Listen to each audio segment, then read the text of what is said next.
Assalamualaikum warahmatullahi wabarakatuh. Selamat bertemu kembali dengan mata pelajaran Bahasa Indonesia. Bagaimana kondisi hari ini anak-anakku semuanya, siswa kelas 8? Semoga kalian pada hari ini tetap dalam kondisi sehat walafiat. Ingat, jangan lupa harus memakai masker, menjaga jarak, dan selalu mencuci tangan dengan menggunakan sabun. Itu yang harus kalian lakukan setiap hari. Karena itu adalah sekarang sudah menjadi kebiasaan baru atau yang diistilahkan dengan new normal atau normal baru. Anak-anakku yang berbahagia, kali ini kita akan bertemu lagi dengan mata pelajaran Bahasa Indonesia. Pada pertemuan minggu kemarin, kita telah mempelajari tentang unsur-unsur teks berita. Masih ingat dengan unsur-unsur teks berita? Ya, untuk unsur-unsur teks berita itu ada 5W1H. Atau di Indonesia akan menjadi adik Simba. Yaitu mengandung unsur apa, di mana, kapan, mengapa, dan bagaimana. Itulah adik Simba. Anak-anakku, pada kesempatan kali ini kita akan belajar bersama tentang unsur kaidah kebahasaan teks berita. Kita akan memperdalam tentang hal ini karena ketika kita sudah mengetahui unsur kebahasaan teks berita, kita akan dapat menyusun berita itu dengan baik dengan menggunakan kaidah-kaidah kebahasaan yang diharuskan atau dianjurkan terdapat di dalam teks berita. Siapkan catatan sambil mendengarkan video ini. Kalian harus membuat catatan sebagai bahan kalian sudah mempelajari materi ini dengan menyeluruh atau sampai tuntas. Anak-anakku, mari kita mulai pembelajaran pada kesempatan hari ini. Kompetensi dasarnya masih sama dengan pertemuan minggu yang lalu, yaitu menelaah struktur dan kebahasaan teks berita yang didengar dan dibaca. Dan pada pertemuan kemarin juga Pak Guru sudah menyinggung sedikit tentang unsur kebahasaan teks berita. Kita ulangi apa yang sudah kita sampaikan pada pertemuan sebelumnya.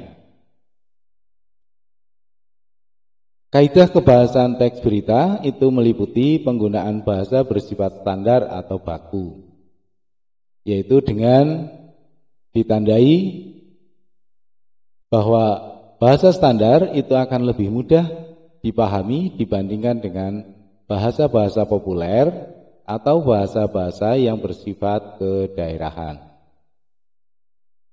Ini sudah cukup jelas ya. Apa itu bahasa standar atau bahasa baku? Yaitu bahasa yang taat pada kaidah atau pada aturan. Dan ini biasanya dipergunakan pada saat kita mempergunakan bahasa Indonesia di situasi yang resmi. Seperti pada pembelajaran kali ini kita juga menggunakan bahasa resmi atau bahasa standar. Kemudian yang kedua yaitu penggunaan kalimat langsung sebagai variasi dari kalimat tidak langsung. Nah, kalimat langsung terkait dengan pengutipan pernyataan-pernyataan oleh narasumber berita. Kita akan mencoba nanti memperjelas apa itu kalimat langsung dan apa itu kalimat tidak langsung. Yang ketiga, penggunaan konjungsi bahwa sebagai penerang kata yang diikutinya. Ini sangat umum dipakai pada kalimat tak langsung. 4. Penggunaan kata kerja mental, yaitu kata kerja yang terkait dengan kegiatan hasil pemikiran, misalnya memikirkan, memutuskan, membayangkan, berasumsi, berprasangka, berkesimpulan, beranalogi, dan lain-lain. Yang kelima, penggunaan fungsi keterangan waktu dan tempat sebagai konsekuensi perlunya kelengkapan berita, yaitu pada unsur kapan dan unsur di mana. Yang keenam, penggunaan konjungsi temporal atau penjumlahan, misalnya kemudian, sejak, setelah, awalnya, akhirnya. Dan jika kata-kata ini dipakai atau konjungsi ini dipakai, itu akan membentuk sebuah urutan waktu atau disebut dengan istilah kronologis. Yang ketujuh, kalimat tidak langsung, kalimat yang melaporkan atau memberitahukan perkataan orang lain dalam bentuk kalimat berita. Yang kedelapan, bahasa yang digunakan baku dan sederhana, menarik, singkat, padat, dan lugas, komunikatif, objektif, dan netral. Itulah anak-anakku kaidah kebahasaan teks berita. Nah, pada kesempatan kali ini kita akan memperdalam tentang kalimat langsung dan kalimat tak langsung yang menjadi kaidah kebahasaan teks berita. Pak Guru anggap ini sangat penting supaya kita bisa membuat sebuah teks berita dengan mengutip pernyataan-pernyataan dari narasumber ataupun kita menginformasikan pernyataan itu dalam bentuk kalimat berita. Kita mulai anak-anakku, semoga kalian sudah siap ya. Kalimat langsung dan kalimat tidak langsung. Saya berikan contoh terlebih dahulu. Bu, saya belum mengerjakan tugas bahasa Indonesia, kata Aminah pada ibu. Pada suatu percakapan, Aminah ini sedang berkata atau bercakap-cakap dengan ibunya dengan pernyataan, Bu, saya belum mengerjakan tugas bahasa Indonesia. Yang kedua, Burhan berkata, saya sudah mengerjakan tugas bahasa Indonesia kemarin. Dua kalimat ini penulisannya ada beberapa hal yang perlu kita perhatikan. Yaitu yang pertama menggunakan tanda petik 2 di atas, bukan petik 1 ya. Kemudian ada kata Aminah pada ibu. Kemudian di sini ada Burhan berkata, dan juga ada tanda petik, kemudian kalimat diakhiri tanda petik juga. Kalimat ini disebut dengan kalimat apa ya? Ya, kalimat ini disebut dengan kalimat langsung. Apa itu kalimat langsung? Kalimat langsung adalah sebuah kalimat yang langsung diambil atau dikutip dari pembicaraan seseorang yang isinya sama persis dengan yang diucapkannya.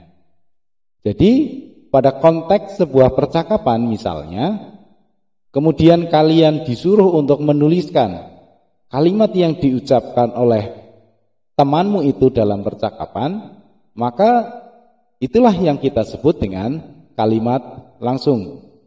Kalimat-kalimat apa saja yang diucapkan oleh seseorang atau temanmu tadi, lalu kamu tuliskan. Dan dalam menuliskannya itu, kalian harus mengikuti aturan atau ciri-ciri kalimat langsung. Apa saja ciri-cirinya? Yang pertama, penulisan kalimat petikan diapit oleh tanda baca petik 2. Tandanya ini, petik 2. Bukan tanda petik 1. Jadi saya contohkan pada kalimat tadi, tanda petik 2, kemudian Bu, saya belum mengerjakan tugas bahasa Indonesia. Petik 2 lagi, kemudian koma, kata Aminah kepada ibunya. Jadi ketika kalian harus menuliskan kalimat langsung, maka tanda baca petik 2 ini wajib hukumnya Anda tuliskan di dalam kalimat yang diucapkan oleh temanmu itu. Kemudian ciri yang kedua atau kaidah penulisan yang kedua yaitu huruf pertama pada kalimat yang dipetik ditulis menggunakan huruf kapital. Mana itu huruf pertama? Yang dimaksudkan dengan huruf pertama pada kalimat yang dipetik itu adalah ini. Pada kata saya, S-nya itu di awal, sehingga S di sini harus menggunakan huruf kapital atau menggunakan huruf besar. Burhan berkata, saya sudah mengerjakan tugas bahasa Indonesia kemarin. Pada aturan yang kedua ini, di samping harus menggunakan tanda petik 2, maka pada unsur kalimat yang dipetik, huruf pertama kalimat yang dipetik itu harus menggunakan huruf kapital. Dalam contoh di sini yaitu kata saya, ini S-nya menggunakan huruf besar karena saya sudah mengerjakan tugas bahasa Indonesia kemarin, itu merupakan kalimat yang dipetik atau kalimat yang kita tuliskan berasal dari ucapan seseorang. Kita tuliskan apa adanya. Siapa yang memiliki kalimat ini? Yaitu Burhan. Burhan berkata, saya sudah mengerjakan tugas bahasa Indonesia kemarin. Maka penulisannya harus menggunakan tanda petik 2, kemudian diawali dengan huruf kapital. Petikan yang diucapkan atau kita ambil, petikan yang kita ambil langsung dari si penutur. Namun, bila dalam satu kalimat terdapat 2 atau lebih kalimat petikan, huruf pertama yang ditulis kapital cukup pada kalimat petikan pertama.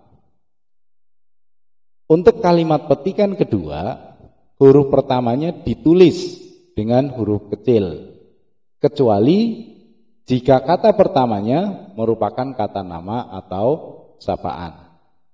Saya berikan contoh. Pernyataan ini saya perjelas dengan memberikan contoh di bawahnya. Ayo cepat, teriak Ahsan, nanti keretanya keburu lewat. Pada kata ayo cepat, ini merupakan petikan langsung, yaitu kata yang diucapkan oleh Ahsan, dan nanti keretanya keburu lewat.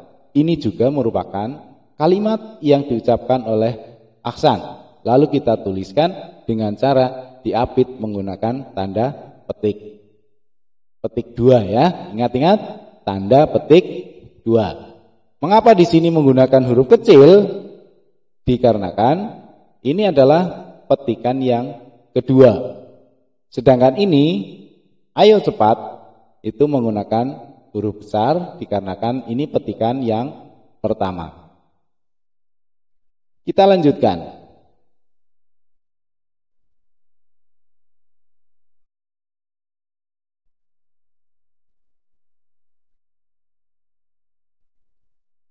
Kalimat langsung yang berupa dialog secara berurutan, maka di bagian depan kalimat kutipannya diberikan tanda baca titik 2. Tanda ini memisahkan antara pihak yang mengutarakan dengan kalimat kutipannya. Contoh di bawahnya perhatikan, Kania berkata, ini harusnya ini menunjukkan berkata ya. Nampaknya tahun ini akan jadi tahun yang besar untuk bangsa ini. Kemudian Arya, ini kalimat yang diucapkan, aku setuju denganmu, mengingat tahun ini merupakan peringatan kemerdekaan yang ke-100. Kania, aku mendapatkan bocoran jika tahun ini pemerintah sudah menyiapkan dana triliunan untuk mempersiapkan perayaan. Jadi kalau dalam sebuah percakapan atau dialog yang dituliskan secara berurutan, maka kata berkata itu diganti dengan tanda titik 2. Contoh yang lain di mana ketika kita mendapati sebuah teks berupa teks drama atau teks percakapan. Tentunya kalian sudah memahami tentang teks drama dan juga teks percakapan. Untuk teks drama Kita akan perdalam lagi nanti di kelas selanjutnya. Kembali ke bagian ini. Kalimat pengiring dan kalimat petikan ditandai dengan tanda baca koma. Contoh, pada kalimat ayo cepat, teriak Aksan, nanti keretanya keburu lewat. Ayo cepat, ini disebut dengan kalimat petikan. Teriak Aksan, ini disebut dengan kalimat pengiring. Nanti keretanya keburu lewat, ini disebut dengan kalimat petikan. Jadi ini kalimat petikan, kemudian teriak Aksan masuk ke dalam kalimat pengiring, dan nanti keretanya keburu lewat, ini masuk ke dalam kalimat petikan. Pola di dalam penyusunan kalimat langsung kita akan sampaikan berikutnya. Kemudian ciri yang lainnya pada kalimat langsung adalah kalimat langsung dibaca dengan penekanan pada intonasinya, terlebih pada kalimat kutipan. Ini maksudnya adalah pada hal yang kita sebutkan ini, petikan kalimat petikan, maka kita ucapkan dengan penekanan. Sedangkan pada kalimat pengiring ini biasa saja, datar, dan kemudian di sini juga pada kalimat petikan yang kedua juga memberikan penekanan. Sehingga pembacaannya adalah sebagai berikut. Cara membacanya, ayo cepat, teriak Aksan, nanti keretanya keburu lewat. Jadi ada penekanan yang diberikan. Inilah cara membaca kalimat langsung. Contoh yang lain, kalimat langsung terdiri dari kalimat pengiring dan kalimat kutipan. Sudah Pak Guru jelaskan ya, ada kalimat pengiring dan ada kalimat kutipan. Misal pada kalimat ayah berteriak, cepat pulang. Frasa cepat pulang dibaca dengan nada yang lebih tinggi. Hal ini agar frasa tersebut atau kata tersebut mendapatkan perhatian pendengar. Mengingat ketika mengucapkan kalimat langsung, pokok utama yang ingin disampaikan terdapat pada kalimat kutipan.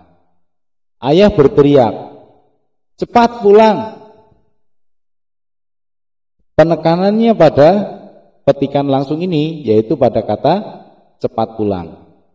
Karena ini apa? Mengungkapkan inti kalimat atau pokok kalimat di dalam kalimat langsung.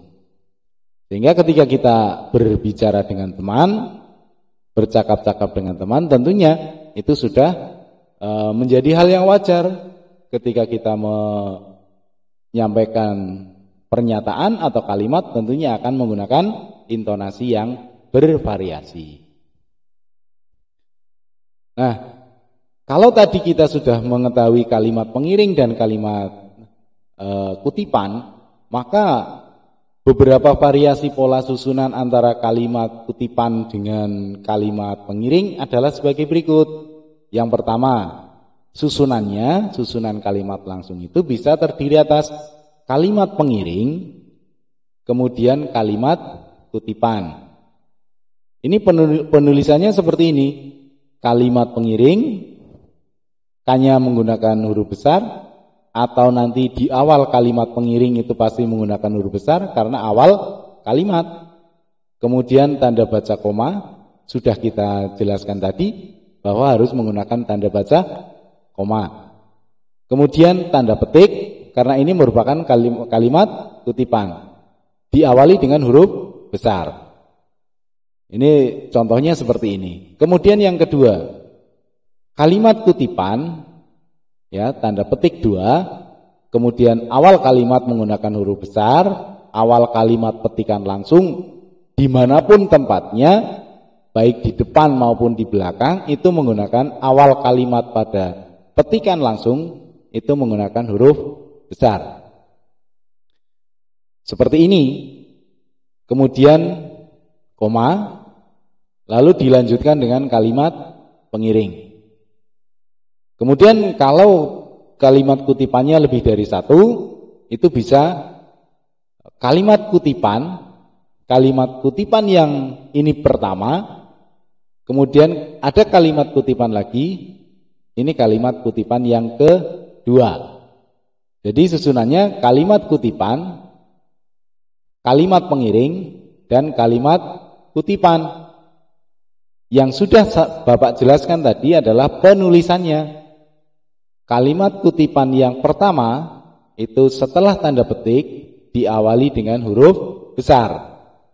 Ini.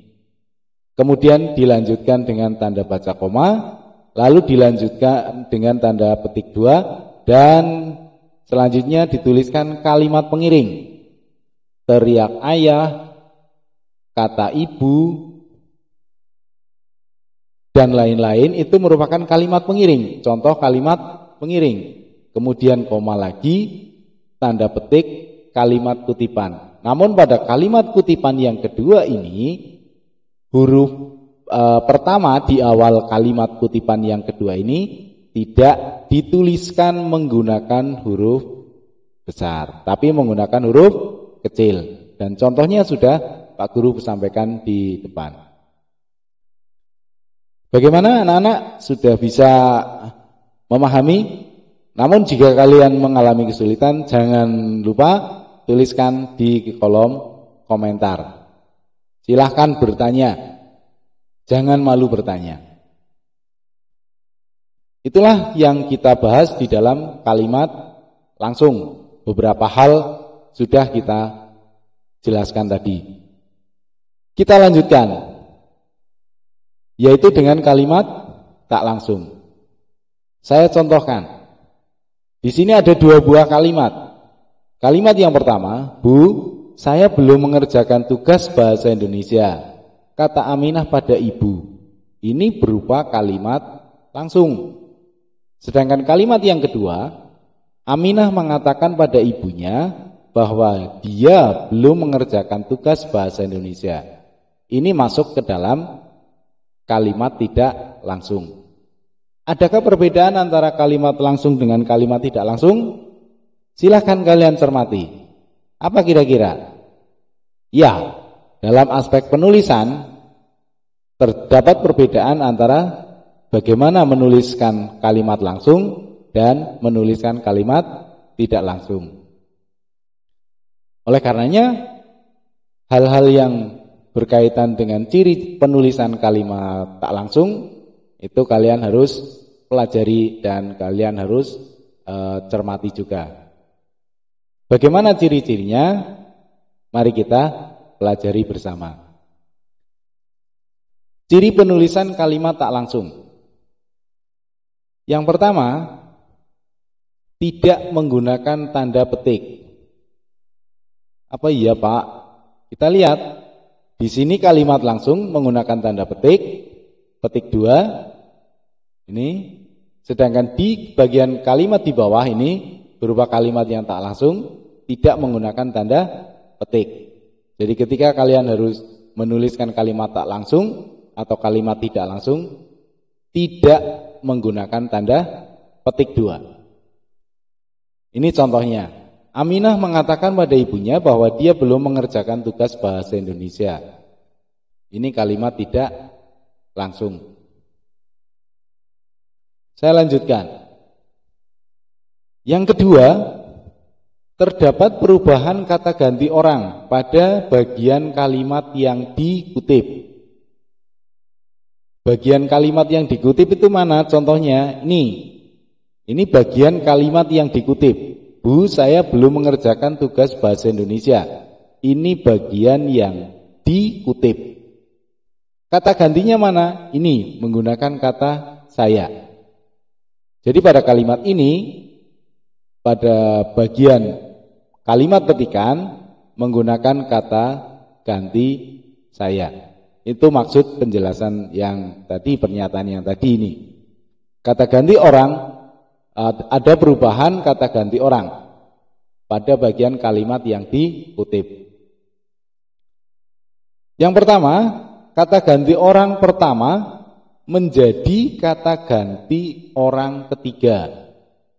Kata ganti orang pertama ya untuk menunjuk kepada diri kita atau kita secara tunggal maupun kita secara jamak. Saya dan aku ini menunjuk kepada diri kita, tetapi maknanya adalah tunggal. Jumlahnya hanya satu. Sedangkan kami ini pada kata berikutnya, kami ini juga untuk menunjuk diri kita terlibat di dalamnya, tetapi jumlahnya sudah lebih dari satu. Jika dituliskan dalam bentuk kalimat tidak langsung, kata saya ini berubah menjadi dia atau nama orang ketiga. Demikian juga dengan kata aku akan berubah menjadi dia atau nama orang ketiga. Contohnya seperti ini. Kalimat Aminah mengatakan pada ibunya bahwa dia belum mengerjakan tugas bahasa Indonesia. Itu kan berasal dari kalimat langsung, Bu, saya belum mengerjakan tugas bahasa Indonesia. Saya di sini yang dimaksud siapa? Merujuk kepada siapa? Yaitu kepada Aminah.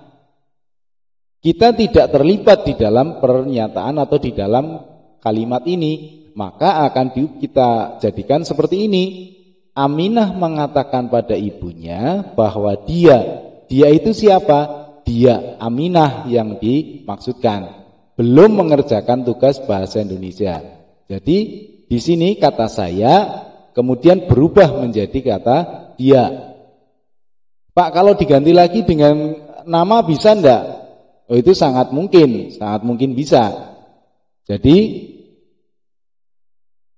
Aminah mengatakan pada ibunya bahwa Aminah belum mengerjakan tugas bahasa Indonesia. Boleh diganti dengan nama orang ketiga. Siapa? Yaitu Aminah. Jadi yang pertama adalah ada perubahan kata ganti orang pertama menjadi kata ganti orang ketiga. Contohnya ini kata saya berubah menjadi dia. Kita lanjutkan. Kata ganti orang kedua menjadi kata ganti orang pertama. Contoh kata kamu itu akan menjadi saya. Misalnya bagaimana kalimatnya? Nak, kamu harus rajin belajar supaya kamu menjadi anak yang pandai. Kata ibu kepada anaknya. Nak, kamu harus rajin belajar. Maka kata kamu pada kalimat langsung itu, jika kita ubah menjadi kalimat tidak langsung, akan berubah menjadi kata saya. Saya harus rajin belajar supaya saya menjadi siswa yang pandai. Kemudian yang kedua, kata ganti orang kedua jamak, yaitu kita atau kalian, menjadi kami atau mereka. Contoh, anak-anakku, kalian harus mengerjakan tugas tepat waktu. Kata Pak Guru. Itu contoh kalimat langsung. Maka ketika diubah menjadi kalimat tidak langsung atau diubah ke dalam pernyataan kalimat tidak langsung, maka akan menjadi Pak Guru menyuruh kami untuk rajin mengerjakan tugas. Nah, itu contohnya sering kita dapati pada kehidupan sehari-hari atau pada percakapan yang sering kita lakukan. Jadi ada perubahan kata ganti orang pada bagian kalimat yang dikutip apabila kalimat itu akan kita tuliskan, atau pernyataan itu akan kita tuliskan ke dalam kalimat dalam bentuk tidak langsung. Tetapi kalau dituliskan dalam bentuk kalimat langsung, ya apa yang diucapkan itu kita tinggal menuliskannya dengan memperhatikan ciri penulisan pada kalimat langsung.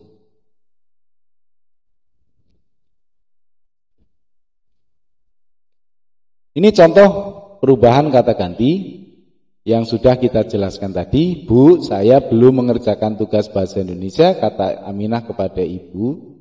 Aminah mengatakan pada ibunya bahwa dia belum mengerjakan tugas bahasa Indonesia.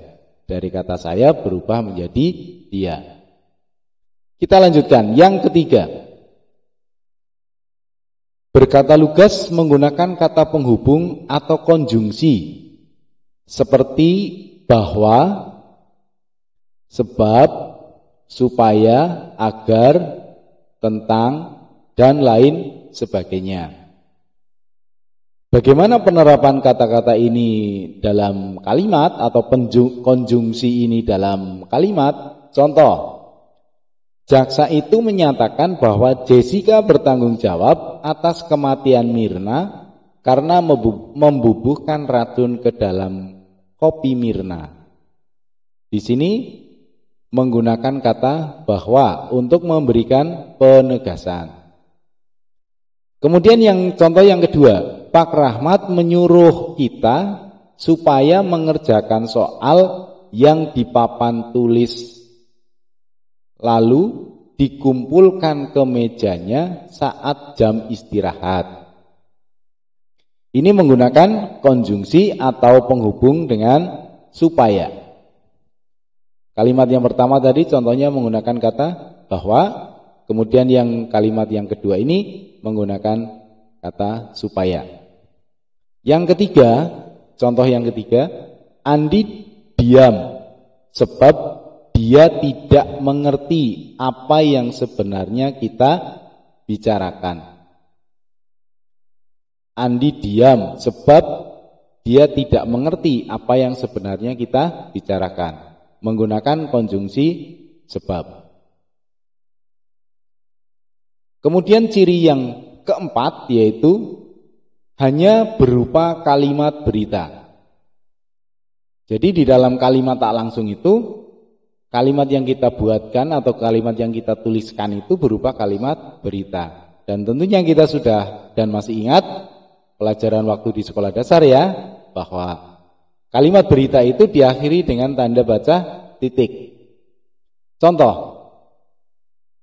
jaksa itu menyatakan bahwa Jessica bertanggung jawab atas kematian Mirna karena membubuhkan racun ke dalam kopi Mirna. Kemudian ditutup dengan tanda baca titik. Jadi yang dituliskan atau salah satu ciri penulisan kalimat tak langsung itu menggunakan kalimat berita, yaitu diakhiri dengan tanda baca titik.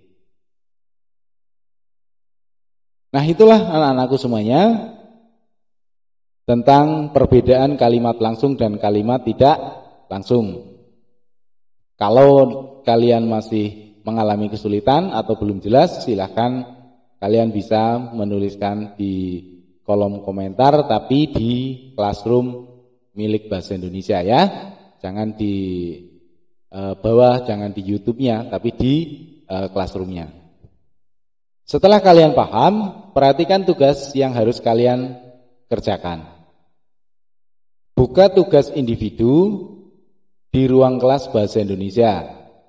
Jadi silakan nanti dibuka di tugas kelas, lalu cari tugas kaidah kebahasan teks berita. Dibuka, di situ ada Google Formulir, lalu Anda buka linknya, kemudian kamu buka dan kerjakan tugasnya melalui Google Formulir yang telah disediakan. Jadi sudah menjadi tempat untuk mengerjakan, disediakan Google Formulir. Jangan sampai ada yang mengirim dalam bentuk foto ya. Itu sebaiknya dikirimkan melalui satu tempat, yaitu menggunakan Google Formulir. Itu anak-anakku tugas dan materi pada hari ini. Mudah-mudahan kalian dapat mengerjakan tugas dengan baik dan tepat waktu sehingga itu akan meringankan kalian sebab tugas tidak akan menumpuk dan tidak akan menjadi beban kalian. Sekali lagi Pak Guru ucapkan terima kasih atas perhatian anak-anakku semuanya. Mohon maaf bila ada hal yang kurang jelas, silakan kalian bisa menanyakan lewat Japri atau bisa menuliskan di kolom komentar. Itu saja materi pada hari ini dan saya akhiri. Assalamualaikum warahmatullahi wabarakatuh.